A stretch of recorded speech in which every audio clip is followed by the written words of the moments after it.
Como la flor, tanto amor me diste tú.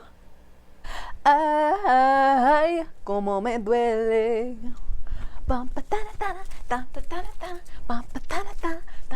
Just kidding. Hi! Welcome everyone to another episode of Jaina Solo Says. I am Emily, your host. I may be holding this flower for the whole video. I haven't decided yet, but it might be distracting, so maybe I'll put it on my lap. Hi! Welcome.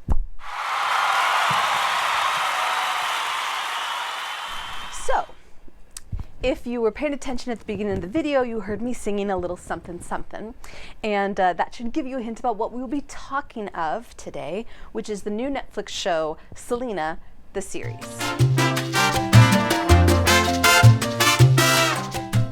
Now, you're probably wondering, Selena, the series, couldn't they have just called it Selena? Well, they could have, but actually, a lot of people who are Selena fans know there was also a movie done with a young J-Lo not too long ago, actually, I believe in the 90s?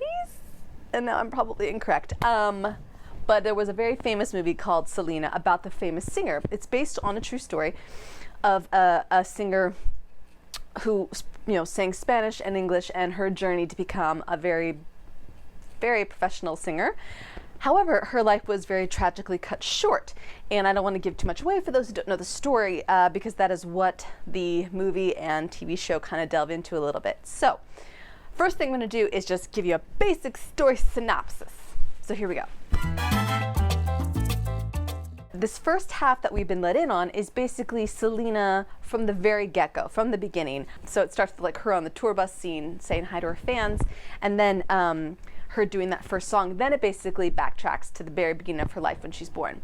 So it's very cute because it does like a little flashback, like here's where she ended up, but let's go back and start from the beginning. They did that in The Queen's Gambit, like I said. However, I was very unsure in The Queen's Gambit that that's what they were doing, so I was confused.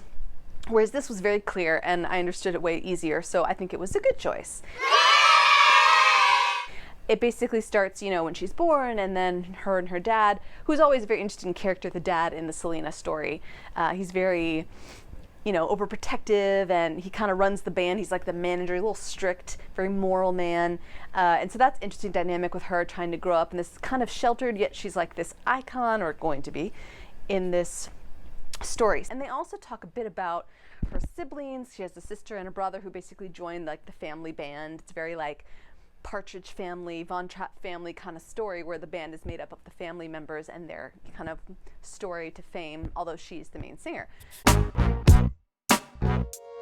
The girl who plays Selena in this version is Christian Serratos. So she gets to sing and she gets to act the character, which is amazing.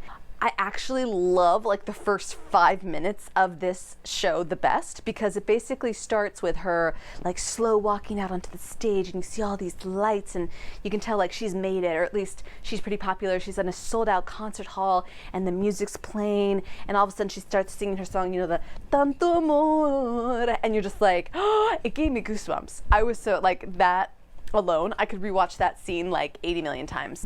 Netflix is doing basically 2 parts, so it's, I believe, 9 episodes for the first half, and then I think they'll probably do another 9 secondly, which is cool. I like it so far. It's obviously, since it's a kind of a mini series or 2 seasons, it can go into more detail than the movie Selena was able to do. A lot of people who say they're big Selena fans have commented that it's actually really interesting, because even the actress who plays her, who thought she knew so much about Selena, this first 9 episodes said she knew almost none of the songs. So this is really early on, before she became really well known. It kind of lays all the groundwork. And then the second 9 episodes, they said, is going to be more about like the iconic stuff that everyone knows, and the ending, which I don't want to spoil, that some people know if they know the story. I liked it a lot. I think that girls and guys will really enjoy it. I also have seen the Selena movie, and I really liked it.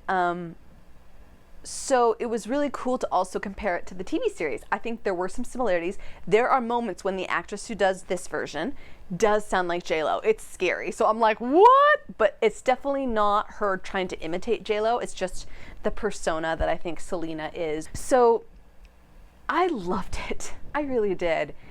Nothing about it was done badly. Editing, cinematography, acting, casting, singing. Like, It was all amazing. So I highly, highly recommend it. This is one of my favorite things I've seen this year. Queen's Gambit's really great too, but there's a bit more seriousness. There's like more mental illness and other things that one delves into. So this one is just really fun to watch. Not that she doesn't go through hard times, she does, but it's just really entertaining, and just the whole series itself was so well crafted, and the writing was great too. So I'm really excited for the second half.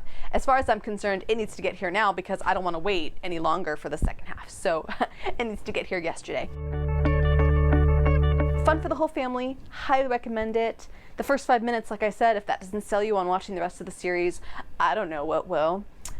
So yeah, thanks for tuning in. I have basically no bad things to say about it, which is very rare for me watching anything, but yeah, go see it. Thanks for tuning in to Jaina Solo Says, and we'll see you next time, hopefully. Bye.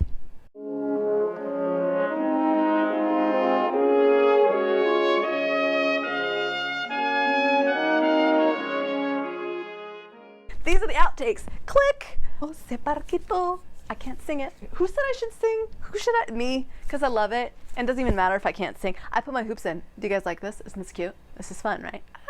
Anyway, yes, it's fine. Well, this will go in the outtakes later. We won't have to worry about this. Sorry.